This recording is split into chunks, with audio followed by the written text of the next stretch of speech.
play with these people is amazing and ridiculous. To do it by your age is next level. Little Mix, Cat Burns, Becky Hill, Zara Larsson, but most recently, RAYE, the best-selling artist in the UK. Give it up for RAYE! Yeah! This is RAYE. My name is Rose. That's massive. How has this happened so fast? You cut that bit out, please. Practice for like 10 hours, no problem. I knew exactly what I wanted. We may as well get some drinks. You're not driving the bus. Yeah. That We're would be just bad. travelling, yeah. How am I here? Like, what is this? From the Tiny Desk concert, some of the most amazing artists in the world, you've now graced that desk. You're casually with the world's largest girl band. That's pretty cool. One gig, I like looked over and everyone was like, Glastonbury was on and you were playing. Oh, God. Were you main staging? yeah. Wow. I can't say I felt that yet.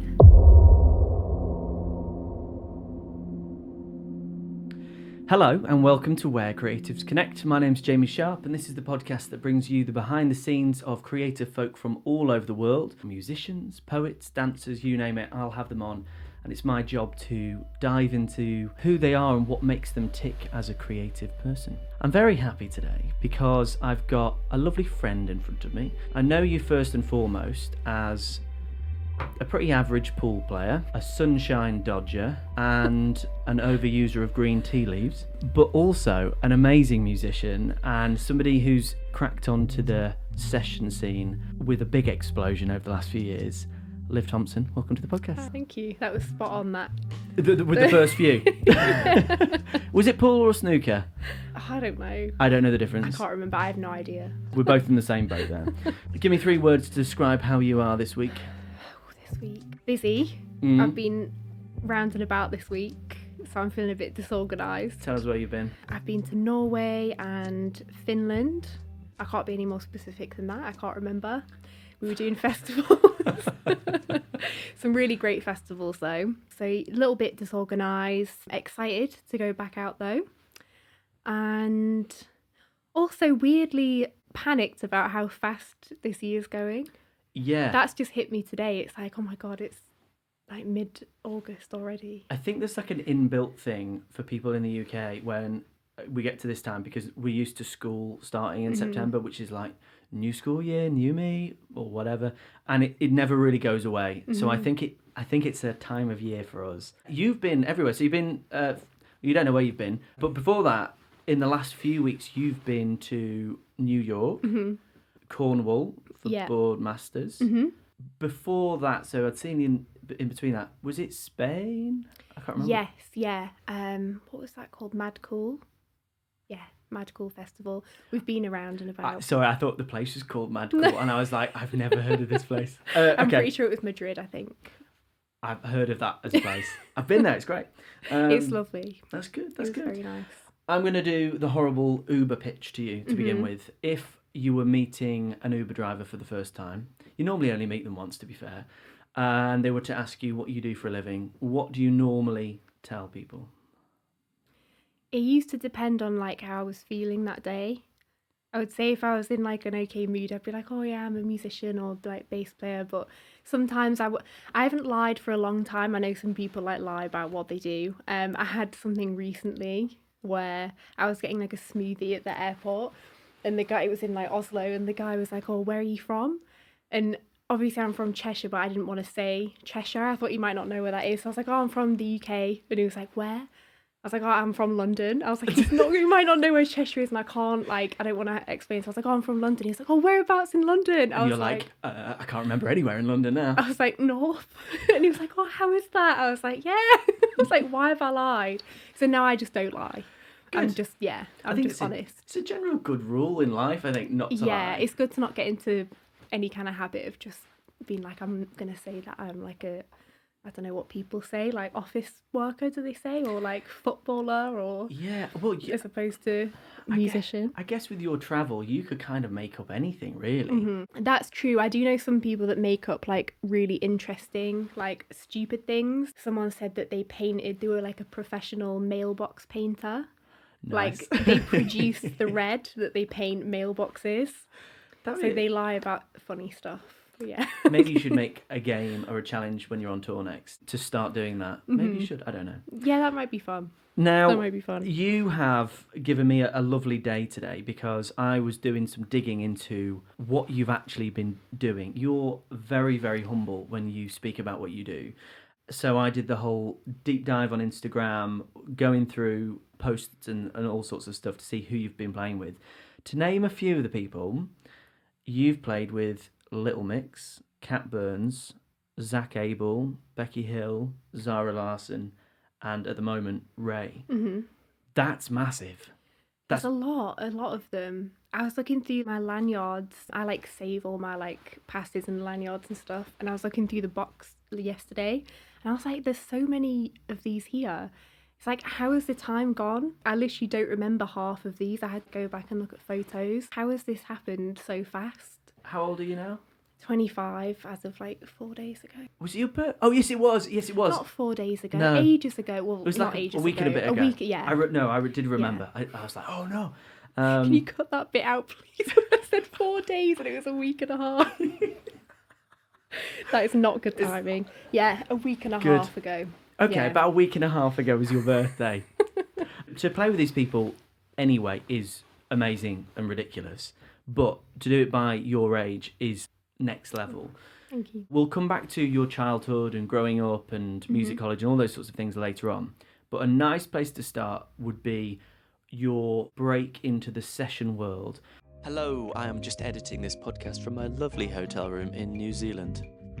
If you're enjoying it so far and getting some value out of it, it would mean the absolute world to me if you would subscribe on YouTube, comment down below your favourite bits, follow it on Spotify, give it a star rating, share it, just engage in some way, because the more engagement it gets, the more eyes get to see it and the more people I can get on to share their wonderful stories with you at home. It takes 2 seconds, you know what to do. On with the podcast. Was it a conscious decision that you made to go, all right, I want to be a session player and play live as opposed to other things? Talk us through that moment of realisation. Yeah, it was pretty, that was like what I was going to do. It was very like decided that was specifically what I wanted to do. Second year of uni when we were being told to decide what we were kind of thinking of doing, so we didn't leave into like nothing. We were told you should start thinking what you want to do. So there was some people that I like looked up to and followed on social media that were doing session stuff. This is exactly what I want to do. So yeah, I just worked towards that through uni. Were there specific people that you would reach out to talk to about how they got into that sort of world? To be fair, not really in the beginning, because it happened a lot sooner than I thought it would do. So that was in the plan to do, but it happened years sooner than I thought it would happen. So I didn't actually reach out to anyone specifically about that at that point. So the plan was to just practice really hard and do like functions and like any kind of gigs I could get whilst working on the skills to be a session player. And then maybe when I'm like 26 or 27, then maybe I can break into that. But it happened sooner than I thought. Yeah, I mean a lot sooner. What was the first foot in the door? Was Little Mix the first thing you went straight into? Yeah, definitely, yeah. Just to be clear, they are the world's biggest girl band, right? Yeah, that was crazy. That's that was ridiculous. so cool. Yeah, that was wild. I was so lucky to get that. That's like the perfect thing to, yeah, that was crazy. And how did Little Mix come about? It was a dep on Instagram. So I was posting on Instagram like transcriptions and covers and stuff like that. Yeah, they were looking for someone that was UK based. The original musician, I think, I'm not quite sure, but they needed a dep basically because someone like wasn't able to. I'm not sure which dep I was. Maybe I was like the 10th, I don't know, or the 2nd or the 5th, I'm not sure. But yeah, they needed someone to fill in. I guess the thing is like having to build up names, and the more names you have, or if they're recognisable, people are more likely to give you opportunities because it's like this is substantial. So from that, yeah, because that's like a really amazing name to have, that opened so many doors quickly, which was great. Did you already have like quite a bit of traction on your social media from your transcriptions, or were they sort of there anyway and they went, oh, great playing, let's get you in? Like, were you kind of building a following at that time? Kind of. I can't remember honestly, that wasn't really something that I was trying to really prioritise, is like trying to build up like loads and loads of followers. I was just trying to post good content and like good quality. and I was hoping it would just come slowly. I wasn't like, oh, I want this many or whatever. I didn't really think about it. It did get some traction though. It was reposted and stuff like that. So it was organically happening, which I was happy with. So yeah, I was just using it as a little like digital CV type thing. There's such a good way of thinking about it, particularly for younger people getting into it, thinking about like what to post. I mean, sometimes it can be too clinical from some people, or too like forced. There's a fine balance, isn't there? You can really tell on some people if it's a genuine love of what they do and they're really good, or if it's kind of this strange version of themselves. Yeah, definitely. I think there's a good balance. You want some live stuff like gigs, and then also just some stuff that you're passionate about, the music that you like. Yeah. There's a bass player online. Is it Scott's Bass Lessons? And he commented on something, and I'll tell you why I actually watched it, because over lockdown I got a U-bass, which I'm never going to play in front of you because I am bad. I bet there's no way you are. No, I'm bad. Yeah, I saw he commented on one of your things. I was like, oh, sick. Yeah, he's amazing. That was a nice thing to have happen because he's incredible. Yeah, absolutely. You started with a little mix. How long was that roughly for? Was that just like a one-off gig, or were you there for a little while? Yeah, it was a couple of things. It wasn't too long. It was promo for their new album at the time. So it was a show at Earth, a venue called Earth in Hackney, and then Strictly Come Dancing, which was cool. There was meant to be a tour. What happened? Something happened where I think Nicki Minaj wanted them to do something, or they were going to guess because they had a song with Nicki Minaj out at the time. Right, okay. So yeah, so that fell through, but that's totally fine. Like the two things we did were incredible. Oh yeah, absolutely. Yeah. When you were in that sort of world of session playing and you've got a name like that, is there a bit of a decision-making thing going on where you have to balance, if a few people approach you and they say, are you free to be part of my band for this long stint, or are you like, could you just do a few one-offs? Do you have to sort of go, well, actually, I need to keep my diary open in case a bigger thing comes my way, or maybe not bigger, but something that is more aligned to your musical values? Yeah, this is really interesting. This is a really tough one, actually. Very tough one. I had a situation a few years ago where I'd booked myself in for something, which was cool, and I was grateful for the opportunity, but it wasn't 100% my kind of style. What came up? It was something else that came up, and I really wanted to do this other thing. Who was it? I really can't remember. That's all right. But it was someone else that I really, really wanted to do, and I got the call for that. It was a fixer in London that called me, and I was like, oh, I'm really sorry, I can't do that. I've committed to this already. I was asking him for advice because I wanted to do this thing, but I'd already committed. And I'd kind of been told always that you should commit to the first thing that you've put your name forward to.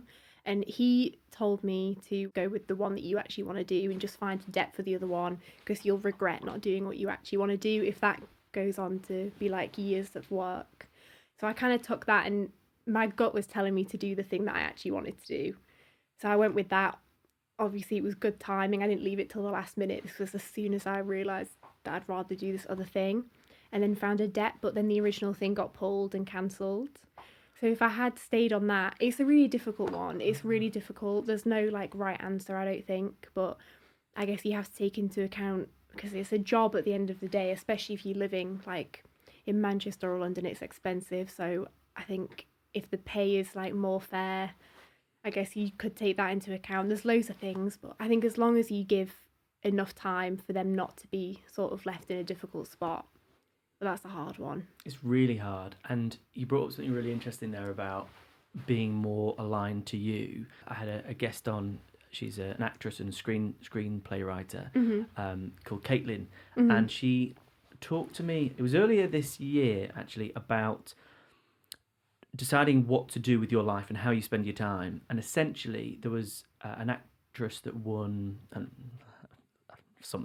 award, and she was giving a speech, and she said she had pretty heavy depression for about 8 to 10 years, and the doctors couldn't figure out what was going on. And in those 8 to 10 years she was just doing films that she didn't want to be part of, and she didn't really understand it. And then she did one that was literally like exactly her, and she got better. And it's such a good point, because it's not necessarily that one-off thing, that it might actually lead to a lifetime of work. You can't guess it, you have no idea. But if you're always bowing down to the thing because you feel like you should, even if you don't want Yeah. to, it doesn't make you well.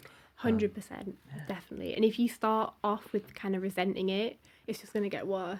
I feel if you're already going into it like, oh, like I've let go of this other thing, and now I'm like, oh, I'm here. It's just going to get worse. Obviously, in every job, you have to work harder than, I guess, what you paid to do. It's like a lot of like working on tunes and like not sleeping sometimes, so that you're just going to resent it like crazy. Totally. Let's talk about the reality of that hard work. If we take, say, Becky Hill, casually, it's so ridiculous. When I was going through and seeing there's like millions of plays and you're there, it must have been about a month ago, I literally flicked on the TV and Glastonbury was on and you were playing. Oh, Were you main staging? Yeah. That's pretty lucky. cool. I'm very lucky. That was amazing. Yeah. There's stuff that has been and gone this year where it's been on my bucket list, but I haven't written it down because it sounds so ridiculous. It's like, I'm not going to write down that because that's not going to happen, but it's lucky. Yeah. Very blessed. Talk to me about the whole process from start to finish. Say, Becky, are you given charts? Are you given tracks to learn specifically? Do you have a rehearsal period? Do you just have to turn up and it's done? It varies a lot. I've not ever had charts apart from one time, which was like an orchestra thing with RAYE. That was the only time we've had charts. Wow. Or I personally have had any charts. I used to write my own kind of notes and maybe a couple of charts, not too many, if there was a lot of stuff, but I've kind of got off that. I feel like when I write stuff down, it doesn't go in. I have to just learn it. So I try not to write down anything. Maybe the set list in the first couple of days of rehearsing, just so I like have all my patches ready to go. Other than that, I try not to write anything down and just listen and get it in there, because then it really stays. And you're making changes in the rehearsal anyway, so you don't want to learn it too perfectly. Yeah, that's because then the changes aren't going to go in. Yeah. So you want to just learn it well, but not so much where it's like muscle memory. So it's usually MP3s that we'll get. Sometimes like programming references, so what they want us to play. I try and just learn their whole back catalogue, because oftentimes they'll pull up stuff from the past. They'll be like, oh, we could put this song in. So you kind of have to cover like all the bases if there's time to. Sometimes there's not time. But if there's not time, then I just listen to it and try and get it in some capacity. I listened to a podcast you did earlier today. You were talking about, particularly in lockdown, when you weren't playing live, going and learning the back catalogue of artists or like bass players that you really like. How often do you do that when you're not full on? Or actually, even when you're touring, are you actively going like, oh, I'd love to play with that artist, I'm going to learn their stuff? Or is it just kind of coincidental because you're listening to it anyway and you're like, I'll play along? I do try and do as much practice as I can on the road, to be fair. I've not learned any back catalogues in a while, just because I've been focusing on fundamentals of playing at the moment. So I'm like listening to RAYE's back catalogue, of course, like getting that in my head, which is so much of it, it's all amazing, so that's pretty fun. But on the road, yeah, I'm just kind of practicing like fundamental stuff at the minute, like going back to like older artists and like specific bass players, transcribing their stuff. I'm on a practicing journey right now. That's awesome. We've talked a little bit already today before this about tour bus. Where do you practice? Are you literally in your bed practicing, or are you doing it in a rehearsal room or on stage? Yeah, it's hard sometimes. If we're on the bus, there's a front lounge, so there's like a kitchen like seating bit, and then there's a front lounge at the top. So if there's no one in there, I'll sit in there. If we have hotels, then I have like a little remote set up, like a tiny amp and an interface and stuff. So if there's a hotel, that's great, I'll just practice there. And sometimes in the festival dressing room if no one's in there. I don't like to do it when there's loads of people around though. I don't want to be sort of like a drone in the background while people are going about their day. So I try and find somewhere where no one is. But yeah, upstairs on the bus or dressing room or hotel room. I like that. Are the 3 spots. I think that's a very aware thing that not that many musicians have, particularly horn players. The amount of saxophone players I play with who, when you're trying to have a conversation and they are just shredding in your face and you're like, yeah, not right now, please. It's not the one. So I think that's a very aware thing. And for a bass as well, you're already in lower frequencies. Right. You probably coast underneath, so you're fine. I think it's a good thing you've got there. Let's talk a little bit about gear. So you're about to go back on tour with RAYE tomorrow. Is it all on electric? Do you have any synth-based stuff? Talk to us about gear. Yeah, I have both. I have one bass actually. I want the sound to be consistent through like the whole show for me personally. I think the consistency is nice in the range that I'm at. So I have one bass. I have a spare, obviously, just in case you never know what's going to happen. You. So we have a guitar tech that actually takes care of that, which is nice. Oh, amazing. So that's great. It's kind of scary giving all your stuff to someone else and you just get there and it's all ready, but it's nice. It's completely set up for you. Yeah, it's such a lucky situation. Like, it's so tiring that honestly having to pack down as well would just like push you over the edge, honestly, because it's a lot. So yeah, he takes care of that luckily. So I have a spare, and then I have a Moog Sub 37, which is the only synth I'm using right now for bass stuff. It's kind of a pain to carry around. That's staying with the gear right now, so I don't have to think about that. I just have the patches on my laptop. Nice. But they're really heavy. I've been thinking about getting a Sub 25, like the smaller one. Okay. Just in case I need to like travel with it and I've already got stuff, because they're so heavy. I have a small pedal board. There's like not that much going on. Again, it's like consistent.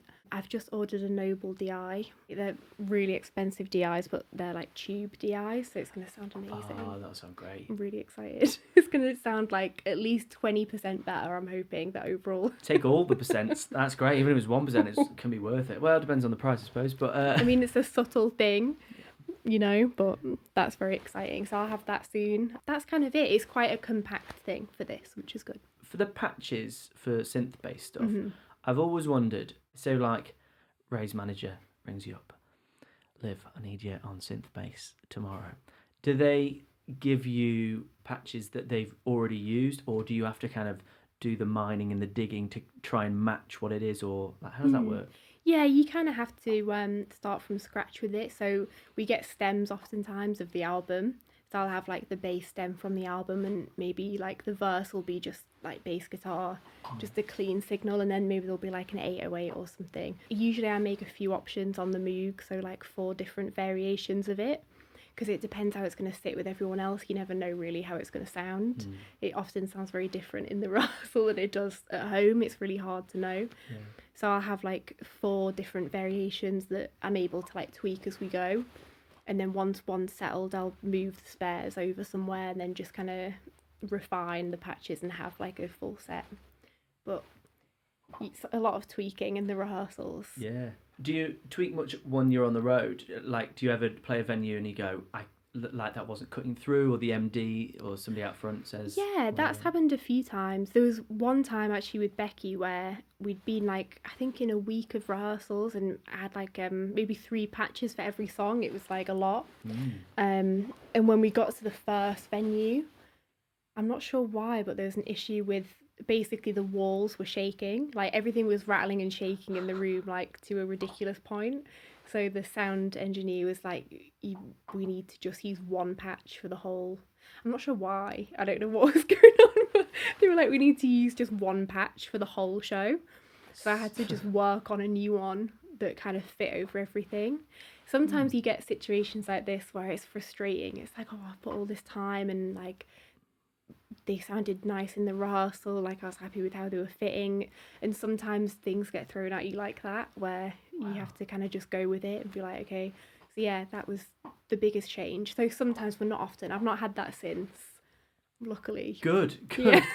And I guess all eyes would go to you if the room was shaking because of free. I was like, can't you just turn me down? Like, I don't know. Compress me more. Yeah, surely there's something you can do, but yeah. So you have to deal with things like that sometimes, and just kind of deal with it as best you can, as quickly as you can. Yeah.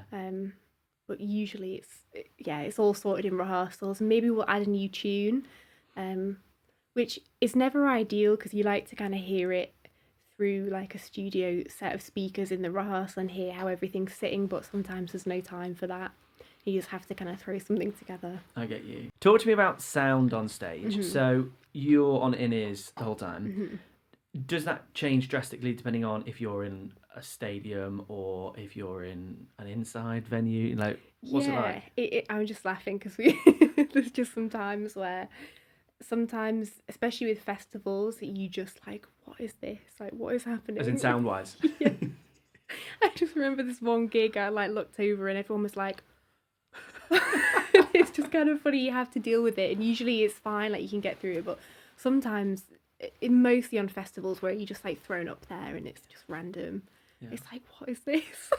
How am I going to get through it? But I don't really like using in-ears that much, really. I prefer wedges and just like an organic sound or like amps, which obviously doesn't work for this scale, obviously. But in-ears are good if the mix is great, which it most of the time is, unless things are sort of thrown together. It can get quite tricky. If I use in-ears with saxophone, you can feel the resonance quite a lot of the time, unless it's a full like orchestra or whatever, and you can't actually feel just your own sound. You hear feel everything. Sorry, but I've done some stuff on keys on in-ears recently, and I feel so strange when it's not completely muscle memory. I'm just used to sort of, I don't know, you just feel and hear it a bit more. Yeah. And that detachment I find really scary. Yeah. Yeah, I think that's the perfect word, is the detachment from it. It really does feel like that. For bass, for me personally, I don't have an amp on this show, on RAYE, but I would love an amp because it's nice to feel the bass as well. Yeah. And that really, sometimes the mixes are quite uninspiring. Not because of any reason, but just they just need to be clean, sort of thing. Yeah, or just like your preference, like it's hard to put your finger on sometimes, but sometimes it's just like, this isn't like inspiring me to vibe. Yeah. It's not, yeah, exactly. I totally get you. But I think with a sub, that is inspiring. Yeah, for sure. No, inspiring sub. That could be like a new brand you could make. Inspiring subs. Also, if you've got a kit near you that is going to be acoustically loud and you're not, that's also a strange thing. I know you don't get loads of bleed if you've got both in-ears in, but I don't always do that, which is a bit bad. Yeah, I used to take one out a lot. I really did. It's bad for you, isn't it? Yeah, it's nice to have the room though. It is bad for you, but I do have my in-ears really loud. I need to definitely get on top of this because they're always so loud, and I have the kicks so loud. I have all of the kits so loud actually. Yeah, and it just inches up as I'm playing. Yeah, it's really not good for your ears. At least you know though. You can go for a free audiogram at Boots. I did that about 6 months ago, and I was actually dead nervous. I normally take my left out, and I was thinking I'm gonna definitely have worse hearing in there, because isn't it that it essentially like overcompensates or something? But it was actually okay. It was like fine. Yeah, that's good. It was and I put it into my health app on my iPhone. God, I felt cool. Let's go back to growing up and early inspirations, what your school age experience was like as a young bass player. Yeah, where do you want to start? I started playing when I was 15, so it wasn't super young. I guess going back, I wish I could have started a bit younger. I remember at college, a lot of people were like, "Oh, I started playing when I was 3." I was like, I wish I'd done that. But I played the flute like as a young child. Yeah. Were you in like youth orchestras and stuff? Yeah. I didn't really love it, to be honest. It wasn't anything that I was super passionate about. It was just like something you had to do with the school. Yeah. They encouraged you to do an instrument. I don't know why I picked it. I think just randomly. I was like, oh, sure, like maybe this will do, and stuck with that until I think I got to grade 7. I kind of scraped through everyone though. I really didn't enjoy practicing because it was so loud and shrill. I'd always like hate practicing, like, especially when I got to like the higher grades, because it was so high, like the registers were jumping, and I just hated playing loud and high. I was like, oh my god. Do you think that's why you went to the opposite extreme? Possibly. I've never really thought about that, but I just remember like trying to practice. I was like, I don't want to like disturb the neighbours, or like if this comes out really bad, my mum's gonna be like, what? Why does it sound so bad? So I kind of scraped through all the grades. Really, I just didn't. It wasn't for me. And then I started playing bass at like 15. When I put flute to one side, my mum was like, you should play bass. I think that'd be really cool. Was bass always in your mind as like a cool thing you would like to try, or was it a person or a... Not really. It was kind of random how it came about. I was thinking maybe guitar. My dad really likes the guitar and like rock music. My mum does too, but my dad especially. So he said, why don't we like get you a guitar and see how that goes? And then we went to the shop and my mum was like, oh, you should get a bass instead. So it wasn't really a decision that was thought through. It was like, maybe this will be cool. So bought one, and then when I started the lessons, I got more into it. And then it snowballed into now. Did you start lessons straight away, or was it like a transition of learning, self-taught for a while? I think I pretty much started straight away, yeah. There was a guitar teacher at the school who was amazing, actually. He was honestly the best teacher I've ever had, ever. If it wasn't for him, I really don't know. Like, he really cared, like, he took the time out, he understood the vibe of where I was coming from. Like, very quickly, I was like, if I can get this to a good point, I kind of want to do this at uni. It was very, like, immediate as soon as I started. This is something I want to really do. And he was, like, the only teacher that tried to help or saw that as, like, something that you could actually do. So thank God for him. Shout out to him. Chris Brown. Chris Brown. Great name. I know. That's very cool name. Is he still in touch? Have you told him like that you're still playing and this is what you're doing? We are. Yeah, not as much. I'm gonna try and see him play at some point. He lives back where I grew up. Oh, okay, cool. So I don't get back there too much. Yeah. But yeah, he's so cool. That's amazing to have somebody that it just gets where you're coming from. Yeah. It can be quite rare in schools when there's so many students and there's so many things for lots of teachers to think about, but then when you just need one sometimes to see a bit of light in a child, and it can 100%.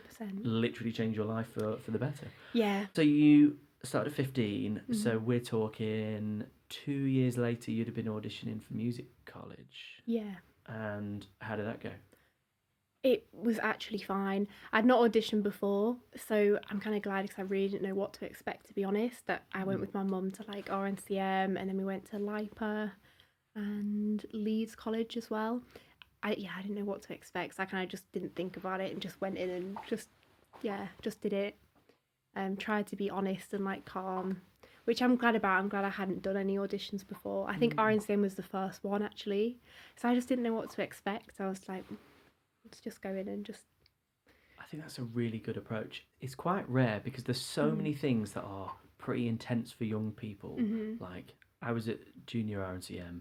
I felt when I was doing my auditions for undergrad that there was like an expectation of, well, if you've already been here, you should know what you're going to do to get in. It was strange. Yeah. But I like that, kind of just going in and being you and being calm and just getting it done. Yeah, I'm glad for that. I guess I just didn't know what to expect. But that must be hard if you've been through the junior side of it. I think it was also, I didn't want to let down people that I already knew that were tutors there as well, which... There's pressure. Yeah, it's like a weird pressure, but it's definitely self-inflicted and something I'm still trying to work on. The pop course was 4 years, wasn't it? Were you there all 4? Yeah, I did a bit of switching around. So I did my 4th year in 3rd year in opposite way, but made it through. Oh, like the modules and stuff? Yeah, so so I joined the 4th years in my 3rd year and then went back to 3rd year while my year was in 4th year. Right. Because there was like a placement thing in the 4th year, but I wanted to do that in my 3rd year. Oh, I'm with you. Sorry. I don't know why that was so hard for me to grasp. So I did my placement basically in 3rd year. Oh, cool. What was your placement? That was Little Mix, actually. So I was like, let me just move this, because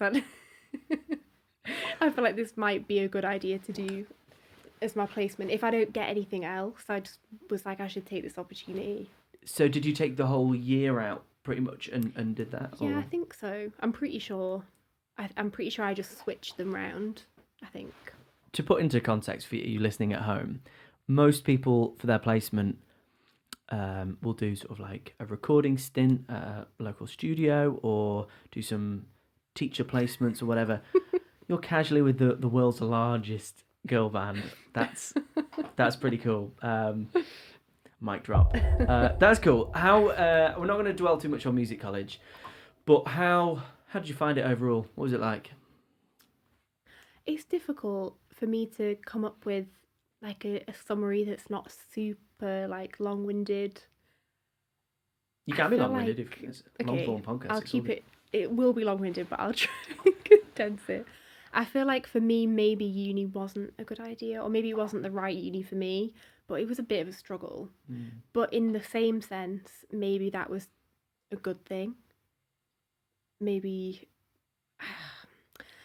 I feel like the way that, for me personally, the way that they structured the course, it wasn't great for me. Like the kind of stuff they were teaching, especially in like 3rd and 4th year, I was really set on wanting to be a session player, and I knew that I had to just put all my energy into that, because we were leaving in 2 years, and it takes a lot. You have to really work it. So I was kind of unwilling to do anything that wasn't going to serve what I wanted to do, which maybe isn't the best place to be at uni if you're like, no, I don't want to do like samba, I want to do synth bass so I can like leave college with the skills that I need. So maybe that was a me problem, probably maybe a mix of the two, but I just wasn't willing to do anything other than what I wanted at that point. And there wasn't much help in that. There wasn't really much help in trying to, I feel like, help you into the career that you wanted to go in. I feel like it was, this is the curriculum, this is what we're doing, not really interested in what you do after, like this, we need these grades, or that's how it felt. But having said that, there were some great times and I met amazing people, and it pushed me to work really hard off my own back, which is a good thing. Definitely. So yeah. I don't think it was a you problem at all. Firstly, I think it's really admirable to have a goal like session playing and be pretty ruthless about sticking to it when everything's going against you from the course. I think one of the most confusing things, which I'm still really uneasy about with any higher education arts establishments, is that for them to justify themselves, I think they need to grade you on something that essentially is ungradable. How on earth a bass player playing in their final recital versus a contemporary flautist versus an opera singer or a saxophonist can be given a number at the end of something that is meant to mean something to you is bonkers. It's stupid. It infuriates me because it makes you focus on the wrong thing, and you kind of knew it at the time as well. It's funny, even now, 4 years later, when did you graduate? 2020. Three years ago. Yeah.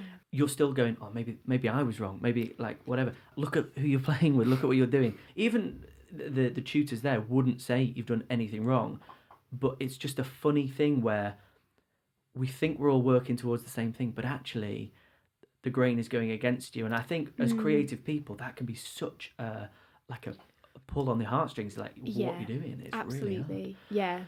100%. Yeah. I think people can change so much as well, like in that short space of time. I don't know how you feel about this, but I just feel like looking back for me, I'm so different from when I started to leaving. It's like a different person completely. Definitely. So that in itself is such an amazing thing, even if I didn't really enjoy the course that much. Yeah. Just the process of the whole thing, I think, is a great thing, even if, that's it wasn't so true. the best. Yeah. It wasn't the best for me. Yeah, and you're right, actually. Some of the hardest things in our lives, breakups, bereavements, tricky jobs, whatever, actually can make us stronger people, and we need a bit of resistance and resilience, I guess, against those things. Sometimes it's like, I don't want resistance right now, sometimes though, but it's a good thing. Yeah. But I feel like at that time, I did feel burnt out afterwards, I do have to say. I think in my first year, I think back to this, I was so ruthless, and I wish I could get some of that back. Ruthless in what way? I was able to practice for like 10 hours, no problem, because I knew exactly what I wanted to do. I didn't care like about a lot of things. Like I didn't care about like people's opinions or whatever. I didn't care. And I remember like mental health just wasn't on. I was just so ruthless. I just remember hearing that like someone on the course was on antidepressants or something, and I just remember thinking, how can you be on, like, what is wrong? What's wrong with you? You're at the RNCM, like, we're in our first year of uni, we're in Manchester.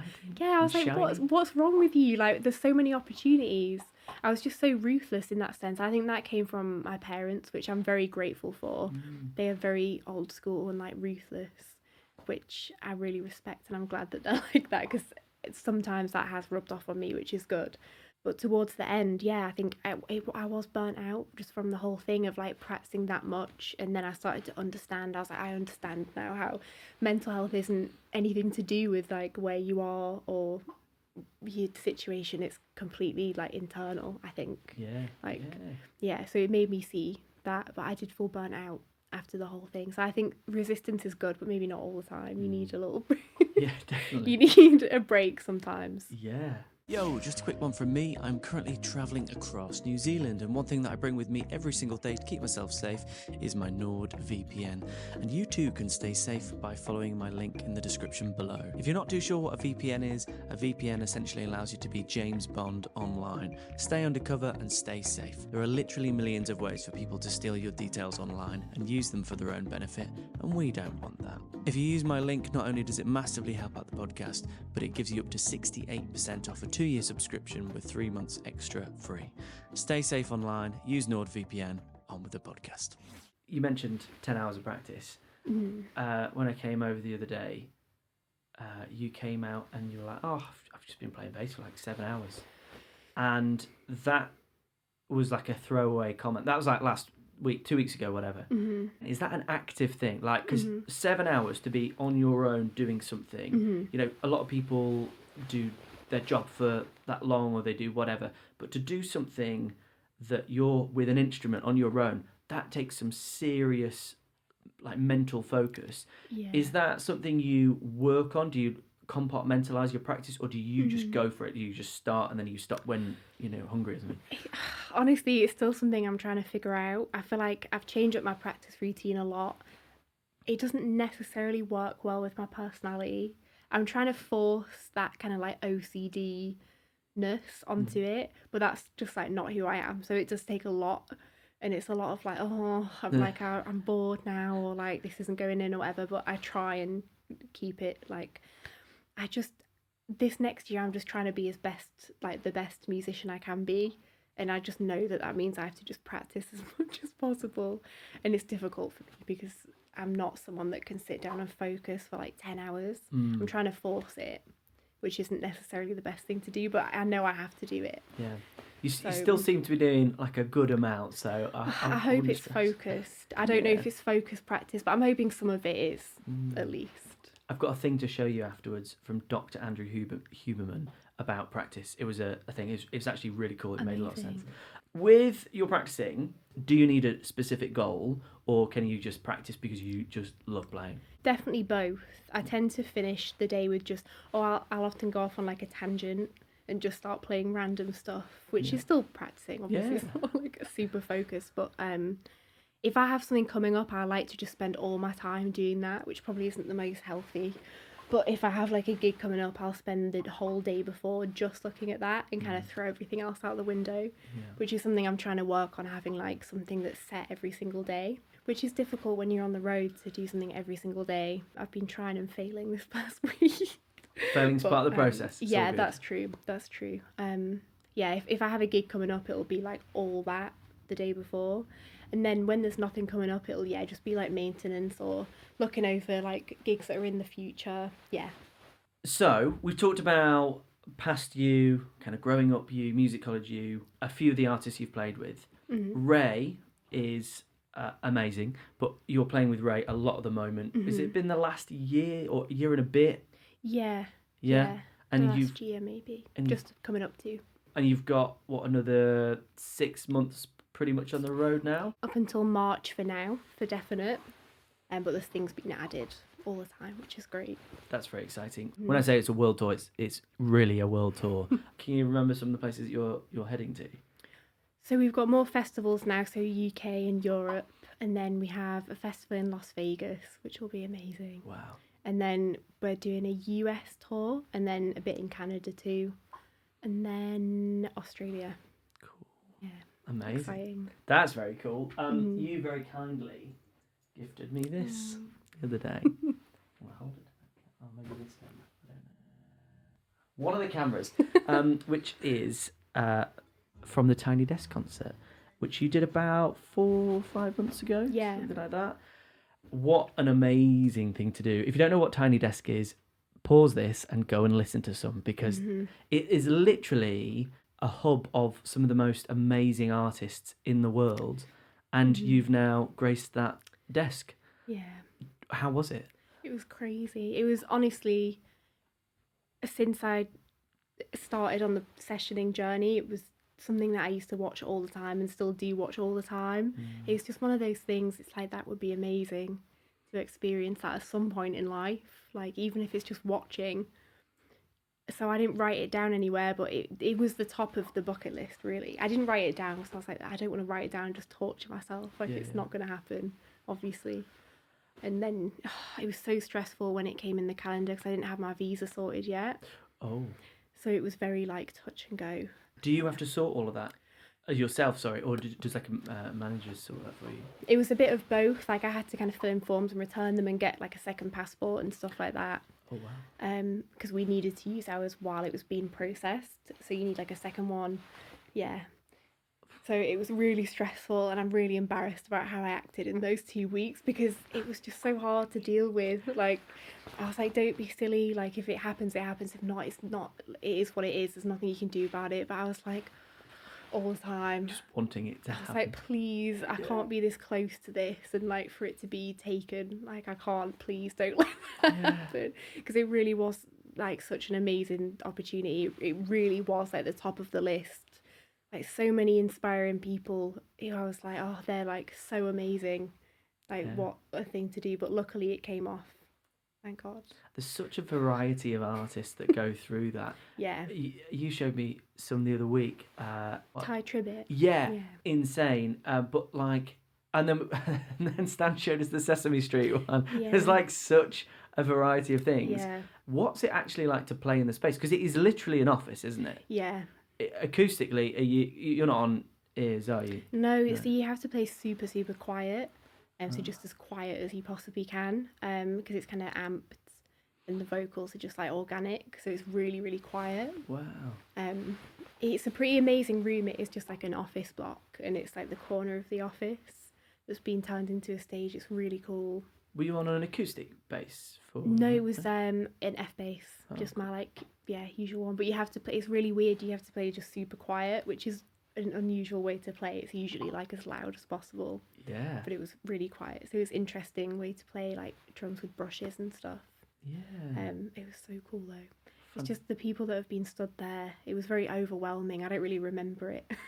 Was it all a bit of a blur? It really was. I mean, we were tired too. I guess it wasn't really how I imagined it to happen.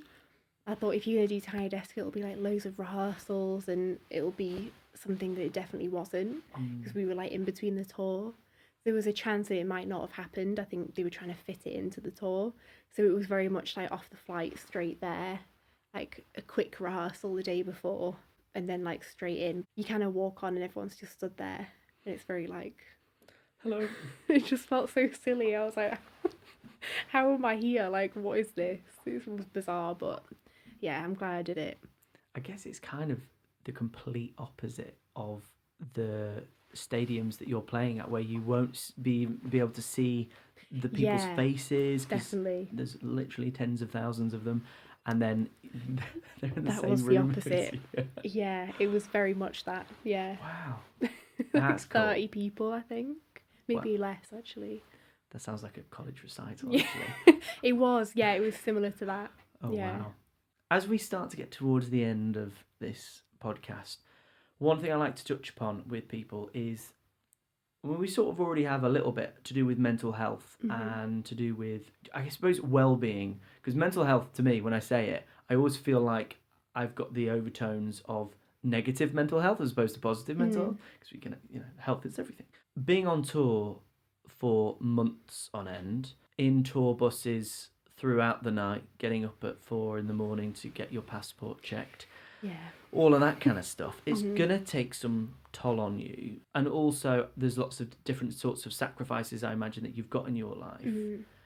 How do you keep your mental health in check when you're kind of on tour and stuff? It is tricky. It's kind of having like no set routine really, and getting back home, there's like the tour blues, like when you get back home, and that's such a real thing. Going from seeing like new places every day then coming back home and you maybe have like no work on because you have like 2 weeks off. It's very difficult. There's definitely like a kind of slump when you get back home because it takes a couple of days to get settled into the tour, I think, like getting used to sleeping on the bus and just like the lifestyle. It's hard to have like a good routine. It can be done though. There's like gyms in the hotels and you can kind of try and like structure your day, but it can be quite difficult because it's tiring. It kind of looks like it's not that tiring, and I always feel bad for being tired, but it really is tiring traveling like constantly. On the RAYE gig, there's so many people on this tour that are really nailing it. Like Matt, the drummer, like he's just so inspirational the way he does it. He has his family back home and he's like MDing on the road and playing drums, and he just keeps everything together and makes time for his family, like calling them, making sure everything's fine. Like he's just such a good inspiration. He goes home every chance he gets to see them. So I have good people around me who are like good inspirations for that. Very calm, like very healthy mindset as far as it's shown. But yeah, it is difficult. It's hard to keep like a routine going. I have like a little diary where I try and keep everything under control and like some kind of routine, because it's easy to just be like, oh, I'll just drink like every night and just wake up late, you know. Two things came to mind there. One is around gigs and festivals, late nights, drinking, lots of sort of more negative things. And that's because it's so easily accessible. Like I imagine pretty much every green room you're in, there's free booze everywhere, and it would be so easy to just be like, yes please. Yeah. Which at times I'm sure is the perfect thing to celebrate a great gig. Yeah, absolutely. Especially if it's a short run, like maybe 3 or 4 festivals, like what we have now. There's, we're on the bus, like driving back all night. Yeah. We may as well get some drinks. You're not driving the bus after all. That We're would just be bad. traveling. Yeah. We're just traveling the next day. So, and it's really fun to do that. That's one of the amazing, great things is like building bonds and connections with everyone on the road, like staying up really late and hearing about their life and stories and getting to know everyone really well is really nice. That's super important. That's another thing that's difficult to balance as well. Obviously, you don't want to go too far with the drinking and staying out constantly. I think some nights I'll make a decision, like an executive decision, where if everyone's staying out but we have to be up early, I'll oftentimes stay out. If everyone's out and there's like really good conversations happening or things that sound like I could learn a lot from that situation, or it's just a good like chat, I'll be like, I'll just sleep at a later time. Not all the time, but I do think sometimes it's important to hang out because there's so many good chats and like little words of wisdom that you might miss if you like, oh well, I need to be up early. So being sort of sensible is really important and not missing like lobby calls or anything, but if you can hang for another 10 more minutes, I think sometimes that's a good thing. You've nailed a point there that I've not really thought about. I love the idea of learning from people, because some people see that sort of stuff as just a networking opportunity, and I totally get it. Like that is part of what you've got to do. But actually staying out another hour or something and having another drink, you might learn something that actually helps your mental health because you're all going through the same thing. Exactly. They might be a bit older, they might have done it in a different way, and especially on this tour, like every single musician on this tour, I've learnt so much from all of them. There's so many people who are like more experienced or just amazing people, so it's really worth, like on most gigs as well, like there's always going to be someone who you can learn something from. So as long as you're not going too ham and like missing like lobby calls or becoming like an alcoholic. Yeah, that wouldn't be good. No. Just like a nice balance is important. Yeah, like part-time alcoholic. Yeah. That was a joke. Now, to finish off this podcast, I have a tradition. This is my guest book, which is a lovely Dingbats notebook. I've not said this in a while. If you want one of these and you want 10% off, use the code. I've forgotten the code.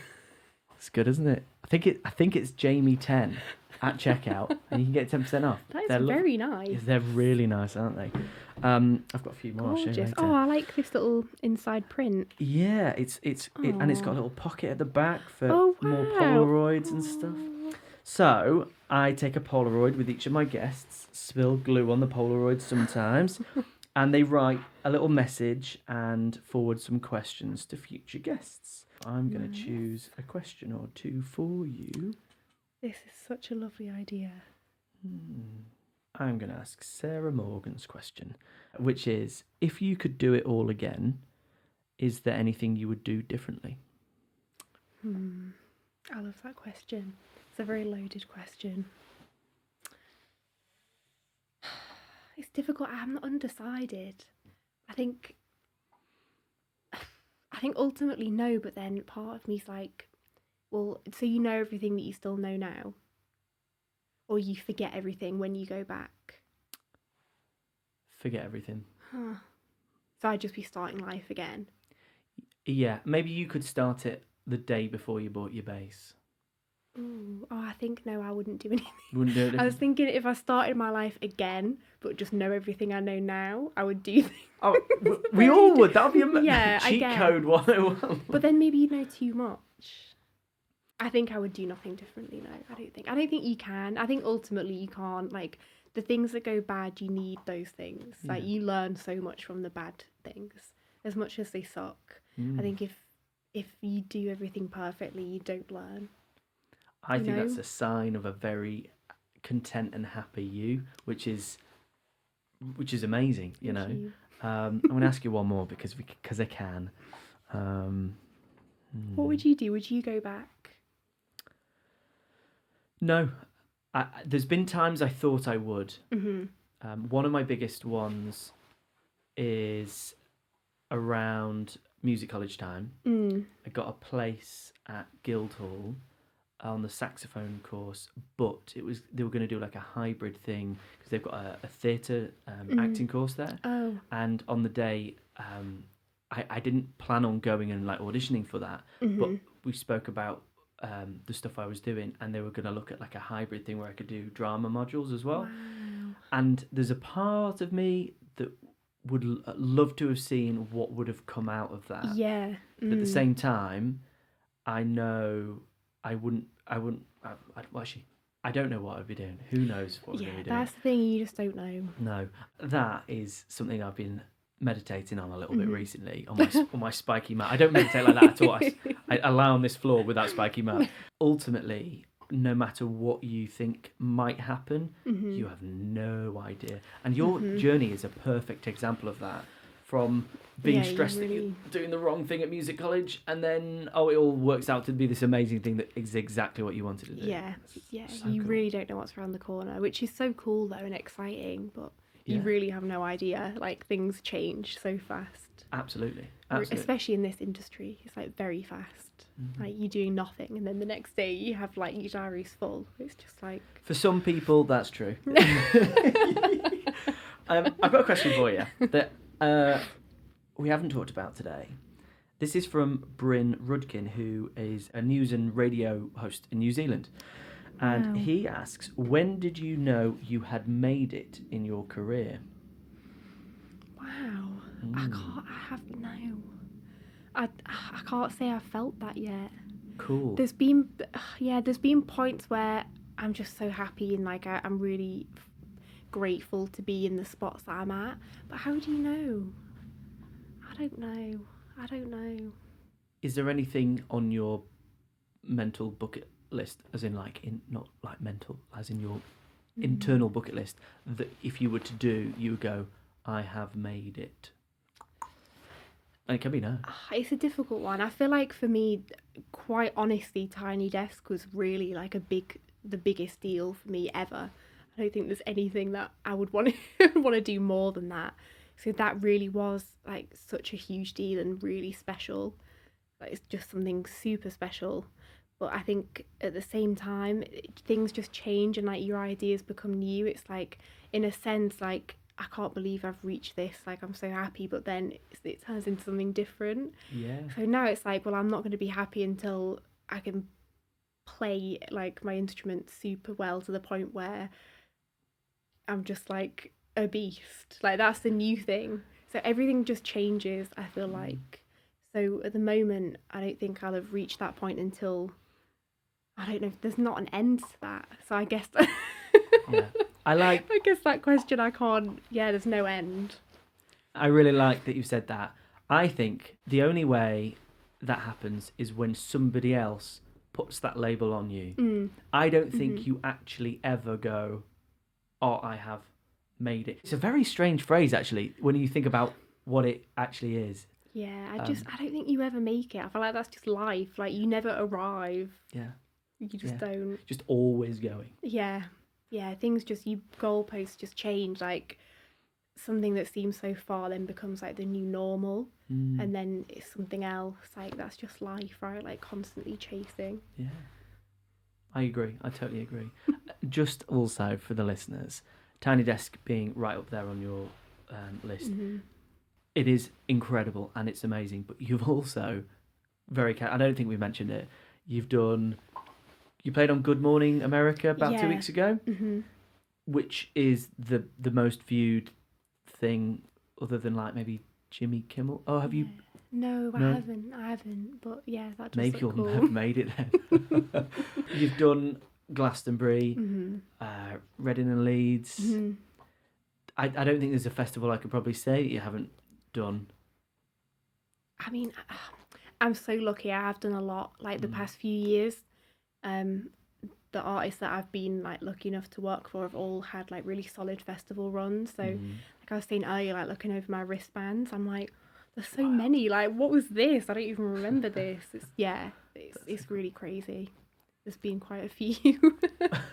Well, I very much look forward to seeing what happens in the next 5 years. And thank you so much for your time today, because you're super busy and you're about to go off. So is tomorrow you're off then for 3 days, and I'm back for a day and then a couple of weeks. Nice. So I'm back soon. But okay. Just for a day.